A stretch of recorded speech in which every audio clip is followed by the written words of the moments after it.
Na yung TCL mo na error, gumagana na to ang outdoor fan motor.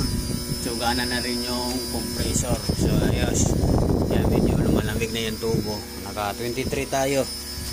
So i-convert natin to kasi sira na to yung power supply natin. Convert na lang yan. Nilagyan natin yan ng ayan o, may ilaw yan o.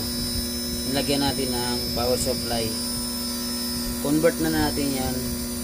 TCL error. So ngayon running na to. Yeah. Ganda ng andar ng compressor. May sarili na siyang may ilaw.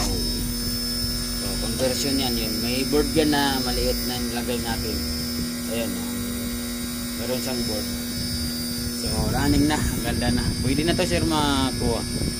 error TCL convert power supply. So yung outdoor kasi wala dead sheet to ang